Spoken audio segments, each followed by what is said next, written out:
What is up, guys? Welcome to the big unbox where we do that small tech, and today I am back with another big unboxing for you. And today we're back with the all-new iPhone XR. Today we got the black version. I decided to go with the black because I know there's quite a few different color options, but at the end of the day I find myself always happier with the black phone. They go better with a lot of the cases, and you don't have to worry about a lot of other things. So in terms of overall, I think black to me is probably going to be the best bet. So it might not be for most people, but the red looks really nice. There's some other colors out there, but the black's probably the best for me. We'll compare it to the space gray version of the iPhone XS Max just to see the differences as well. Pricing on this one's going to start at $749, go up to $899 depending on what storage option you get. Starts at 64 gigs and it goes up to 256. Obviously, this is going to be a little bit of step down, and they got the LCD display, so you're not getting the OLED display, which is a big difference in terms of if you're looking for that step up in the game. It doesn't have that dual camera setup as well, but for most people, this one may, at least from what I've read, I'm not going to lie, because I haven't read some reviews, this one may be the best choice for most just casual iPhone people. Now that's, not me, because I'm pretty much, I like the newest and latest and greatest tech, but we'll check this one out for all you guys and see if it's a hit or a miss. Presentation definitely looks premium, which you'd expect from the Apple. Got that black right there, so it actually looks really nice. You can see it's got a little more bezel on the sides than the other version, the OLED version or the iPhone XS Max, but it actually does look very nice. Got a clean presentation, iPhone. Got the Apple logo, iPhone, and then pretty much on the backs tells you what storage option you're going to get and all the goodies that you're getting, which is probably the usual suspects, because usually just Apple, they haven't really upped their game in terms of overall fast chargers and stuff like that. But right now, we'll check this out, guys, and see if it's a hit or a miss. Presentation looks good. Let's go and get to the unboxing. Pop it open like this. Nothing like a new Apple box. It's like Christmas.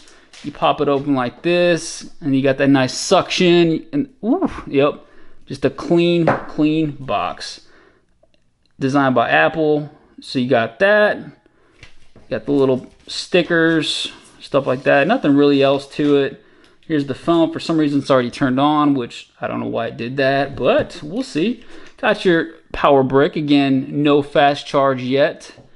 You do have your headphones right here. No dongle included, and then that's pretty much it. So the usual suspects. I would say it's already, I would have to turn this on, but it's already turned on for me, which I'm not sure why, but we'll check this out together. So the black looks very similar to the space gray. I'm not even sure what would be the difference. Once we actually get this taken off, we'll check and see, but it looks very close to being a space gray version. Not much difference in terms of overall color. So there you go. So you got the single shooter camera right there, and you can see it's definitely a little more compact than the iPhone XS Max. It's got a nice feel to it. Apple logo right there. And again, this one looks very close. Let's check this out right now since I got it out. Very, very close to this space gray. This may be a little bit different color. You can see it's maybe a little shade different, but it's very, very comparable to the space gray version if you guys are liking that. It's definitely not as deep a black as some phones that I've seen, but it does resemble a little bit more spacey gray, which is not a bad thing. You got your dual, like I said, no dual camera, but you got your camera hump right there for the single shooter. Clean setup, very smooth. It's actually a lot lighter than the XS Max, which you would expect. Now, one thing I did notice right off the bat, look at this. So there's quite a bit of more bezel, and that's because of the LCD display, not the OLED display. You can see quite more bezel around the sides, which isn't the end of the world, and you still got that notch up top, so more bezel all the way around. Let's check this out while I got the iPhone XS out here. Pop it out. Check this out. So look, see it. Check that out. So there you go. So you can see the definite difference in the bezel. Very slim for the iPhone XS Max. For the look at that. So there's a lot more thickness around the sides and the corners. Got more, a little more notch. The notch is about the same, I think, guys. What do you think about that? I think the notch is actually about the same. So you got 6.1 inch screen versus this one's actually going to be a 6.5. So you're getting more screen, but it's definitely more compact. You can see this has got a little more The trim is more space gray. The space gray's got more aluminum trim, where it's got that silvery trim around the edges, where this has got more of a metal finish to it on the sides, and it feels more like the old school iPhones on the sides. But it does have a nice grip to it. Let's see what else we got here. Got the dual. That's kind of cool. So you got the speaker grill, the dual speaker grills, and it's lined up just very close to being symmetric. You can see this right here where it's a little bit, see it's off-centered, where they don't have as many speakers right there for the XS Max. So you're getting the full speaker system right there on the full bottom. Looks very clean. SIM ejector, power button. That's pretty much it. So let me go ahead and turn this on, guys, and we'll see. We'll check it out and see if it's a hit or miss. Be right back. Hold tight.